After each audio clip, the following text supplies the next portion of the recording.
Radio Gien vous présente Gien, sa fabuleuse histoire, une rubrique animée par Michel Issard-Tissier.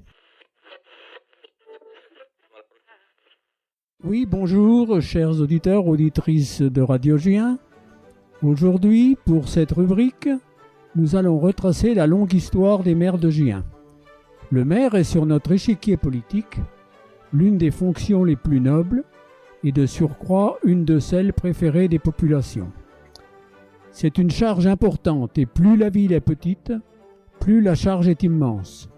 Mais ce qu'il faut en retenir, c'est qu'une ville dans son histoire se bâtit, se structure, se développe à partir des décisions de son conseil municipal incarné par le maire.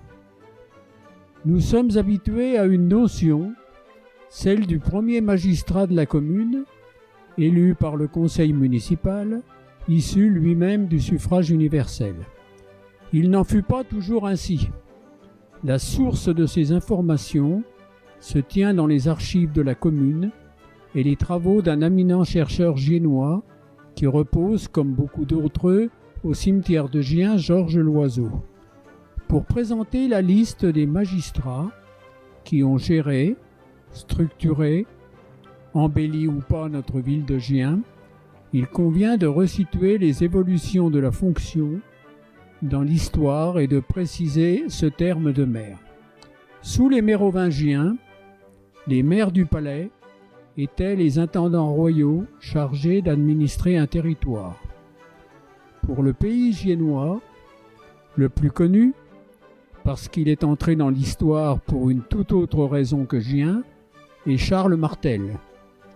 Puis, dans la période médiévale, ce furent au début des régisseurs chargés d'administrer de grands domaines, et quand les communes se constituèrent, au fur et à mesure que s'organisait la société féodale, le titre de maire revint à celui qui présidait aux réunions du conseil municipal. C'est à la fin du XVIIe siècle que la fonction de maire devient un titre officiel et le premier maire de Gien, qui figure dans l'acte conservé aux archives, était un avocat qui s'appelait Itier Galmé, avec le titre de maire et échevin de la ville de Gien. Son mandat concerne la période du 17 mars 1684 à 1693, année où fut mis en application l'édit royal instituant la fonction de maire perpétuel, répondant à une préoccupation fiscale qui exigeait du candidat à la fonction le paiement d'une somme au trésor public pour valider sa nomination. Cette charge revint à Georges Robot, fils du conseiller du roi Georges Robot, prévôt en la ville de Gien et juge d'Autry.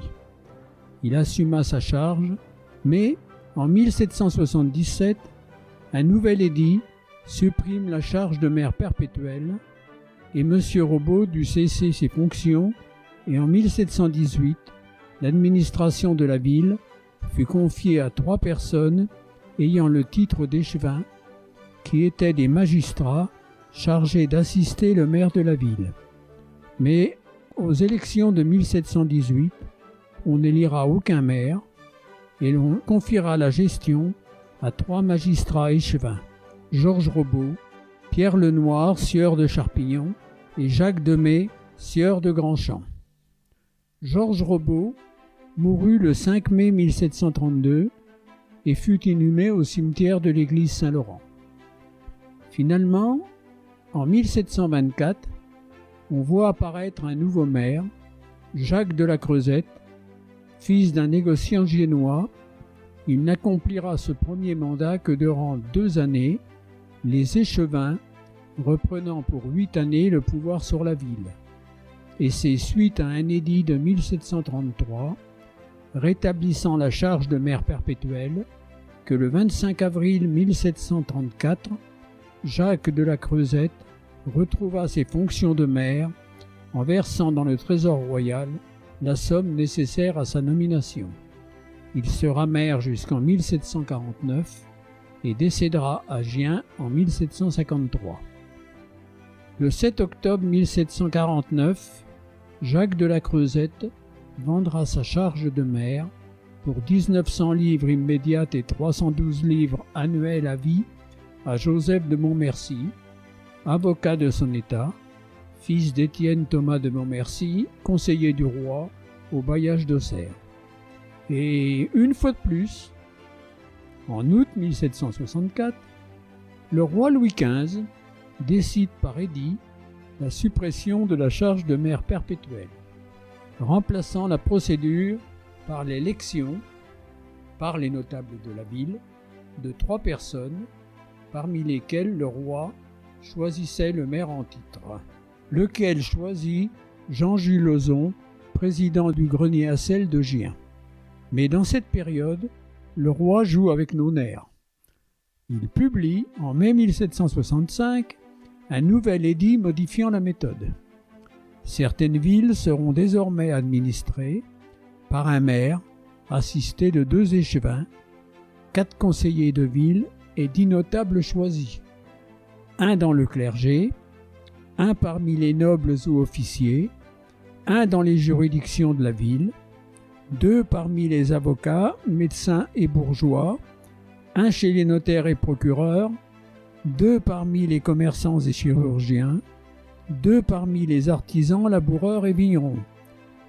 Joseph de Montmercy figura dans les élus et fut choisi comme maire par l'autorité royale. Il exercera jusqu'à fin 1768. De nouvelles élections eurent lieu. Parmi les 3 personnes proposées, c'est Claude Raymond Vallée, procureur au bailliage de Gien et bailli de Saint-Brisson, qui fut choisi comme maire de Gien. Ce nom n'est pas inconnu de tous ceux qui s'intéressent à notre histoire, puisqu'il n'est autre que le père de Claude Benjamin Vallée, curé de Gien-Saint-Louis, puis curé unique de Gien et député à la Constituante en 89. C'est également le premier historien de la ville de Gien, à qui nous devons énormément de connaissances. Mais on n'en a pas fini avec les tribulations des rois de France, qui, par l'édit de Fontainebleau, le 11 septembre 1771, rétablit les maires perpétuels, ce qui met fin à la mandature de M. Vallée et qui voit-on réapparaître Joseph de Montmercy, dont l'exercice prit fin en avril 1786, où il fut remplacé par Claude Raymond Vallée, qui laissera la place à Joseph de Montmercy, qui versera à nouveau son écho pour payer sa nomination et laissera sa place au bout de 3 mois en cédant sa charge à un enfin petit nouveau, pas tant que ça puisqu'il était le fils d'un ancien maire, c'est Jean Ozon qui devient maire perpétuel en janvier 1787 en s'acquittant de sa charge auprès du Trésor. Mais le 18 juin 1788, l'office de maire fut rattaché à la communauté et malgré ses protestations et demandes de remboursement, il semble bien que notre maire Ozon ait bel et bien perdu les fonds versés.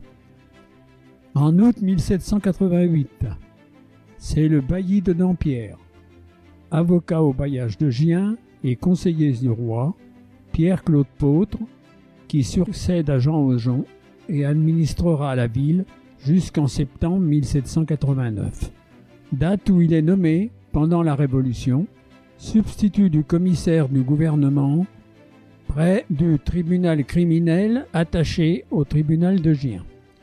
Pierre-Claude Pautre débutera son mandat en août 1788 comme conseiller du roi. Bailli de Dampierre, il n'est pas inconnu, ayant déjà fait partie des Échevins en 1775. Dans cette période de début de la Révolution, il sera lui aussi vite nommé substitut au tribunal correctionnel et cessera ses fonctions en septembre 1789, où l'on voit revenir Jean Ozon, cette fois avec mandat électif. Nommé administrateur du Loiret, après la mise en place des départements et le rattachement de Gien au Loiret, son mandat prendra fin en septembre 1790.